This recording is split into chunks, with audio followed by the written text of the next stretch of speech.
Hey, so I guess this would technically be my third beer review, but I'm not really trying to make this one a beer review. I want to choose today to highlight something that to me is very important. Some of you may know, some of you may not. My friends know, people who aren't close to me may not know. It's a little personal, so if I start to cry, sorry about that, but you'll understand why in a moment I say this. But nonetheless, I have Midnight Summit from Highlands, and it says on the back Asheville's original craft beer. Smooth, creamy vanilla blends with notes of chocolate and coffee. It is 6%, 12 ounce. It's a seasonal. It says it's available January through April, so I probably got this at Total Wine, but still, nonetheless, let's try this out.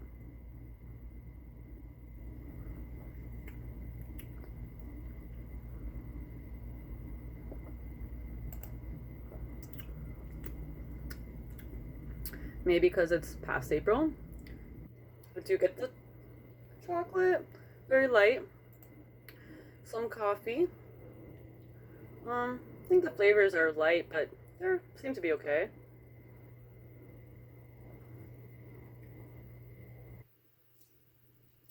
Not bad. Maybe I should have tried it sooner. Nonetheless, moving on. So, the Wounded Warrior Project Chugging Challenge inspired me for today.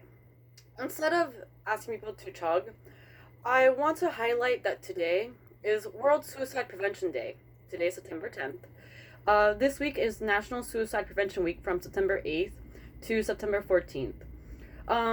I like to do what I can to highlight suicides and try my best to do what we can to prevent it. And I feel like it's time to shine a light on suicides and let people know it's okay to talk about it.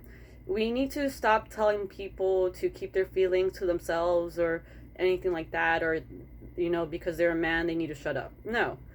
Everyone maybe at some point, or maybe not everyone, some people suffer with depression, suffer with the fact that there are things going on with their life, or just whatever the case is, they feel depressed, and or there's a reason behind why they want to commit suicide. I want to say that I am a survivor in the sense that my father passed by suicide February 3, 2011. That was a long and hard road and still is. I still deal with how his loss has affected me, which is why I like to highlight World Suicide Prevention Day today. I hope that the craft beer community will come together. So I want to challenge the craft beer community not to chug, but to raise their glass in memory of today, in memory of the loss of my father, and in memory of anyone else who has lost someone to suicide. To cheers and spread the word about the, suicide prevention. Maybe even donate some money to the American National Suicide Prevention, or let me make sure, National Suicide Prevention. And I apologize, I'm going to backtrack. The American Foundation for Suicide Prevention, if you could at least donate $5 on my behalf, or on behalf of my father, or behalf of someone you know who lost a loved one. I'm going to put the link in my information as well. And otherwise, I would like to highlight a group called FISP, which is Florida Initiative for Suicide Prevention. When I was with my father's loss, it took me about 4 years, so I buried it. I finally started seeking help because I was crying out of nowhere. I became depressed. My grandfather passed away in 2014. Going to his funeral, I didn't think about him. I thought about my father's death, and therefore it just tumbled into depression. So I sought help for myself because I realized something wasn't right. At the time, I didn't have health insurance, so I went to Broward County, and they have Henderson Behavioral Center that I went to, and I sought help. What you do is you fill out information, you speak to a counselor, and they ask you questions, things like that. And then at some point in time, they'll sign you up, with a therapist and also a psychiatrist. Now, psychologists, they're the ones that talk to you about your feelings and help you work them through. Psychiatry is medication that helps you. I find that when you take medication along with going to therapy, it's helpful and beneficial. And I know different antidepressants may affect people differently, but don't be afraid to get on one. I'm actually on an antidepressant now. I became depressed again earlier this year. I couldn't get out of bed. I honestly didn't want to do a thing. It was hard for me to even post on my Instagram. But I knew that I needed to do something to help myself. So I got prescribed an antidepressant, and I find that it's been helpful.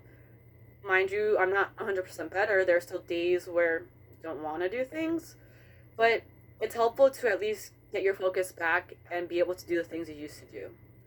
Now, some of the things that people do when they are depressed is they tend to isolate themselves and withdraw, which I can attest to. I stopped going out as much, I stopped communicating with my friends, and I honestly would just lay in bed and not want to communicate. It would take me a long time to communicate or get words out if someone did message me, but if you're concerned that someone might be suicidal or, concerned that someone's withdrawing, reach out, have a real conversation. That's the hardest thing. How do you approach suicide or approach that, whether with your friends? How do you talk about that? Open and honestly. It can be a little hard, but if you need to talk, find someone you trust. Let them know that you're having these thoughts and you just need someone to discuss them with. Um, be there for your friends. Sometimes your strong friends, emotionally, you never know what's really going on. So, and if you need any resources as far as figuring out what to say to someone, go online. And I also you can go online to the American Foundation for Suicide Prevention, and they actually have tips and resources and, articles that you can read so that if you need to discuss this topic with someone, you can, and you can approach it the right way so that they don't shut down. So there are certain ways to start a conversation, which you can. In case you are thinking about suicide, please, if you need a friend to talk to, I'm here. I understand, maybe I don't, but I can be an ear. I also want to highlight that if you are thinking about, suicide, there's a hotline you can call. People willing to listen to you and talk you through whatever you want. And I've used this hotline before. So use these resources. The number, it's 1-800-273-TALK, which is 1-800-273-8255. Don't be afraid to use that number. People are there to help you. Don't be afraid to reach out to someone, whether it's a stranger. You never know, they might be a helpful ear. So I just want to, ask that the craft beer community, I challenge you, donate to the American Foundation for Suicide Prevention at least $5. And also, or the FISP, which is where I went to when I was dealing with my father's death. They have local survivor groups that it's so helpful to meet with other people who have also lost someone to suicide. It's so helpful to discuss that and be in a group of people that aren't judgmental and that we're at different stages of our loss, but there are people who are unfortunately in the same club you didn't want to belong to. And these are just some pictures of my father. He passed away February 3, 2011. He would have been, I want to say, 41, 42. It's obviously been some time since he passed, but it still hurts because my father and me were really close. And I guess, if you will, I was a daddy's girl. I definitely tried to hang around my dad, but nonetheless, please, suicide affects all of us in a different way. The survivors, the people who deal with it. Don't be afraid to talk about suicide. Don't be afraid to talk about mental health. Get out there, talk about it. It's okay. You need to talk about these things to help prevent them. So, cheers. I will be tagging some friends to either donate or also cheers me in hopefully preventing suicides. And I hope that the craft beer community rallies around and comes through. Thanks for listening.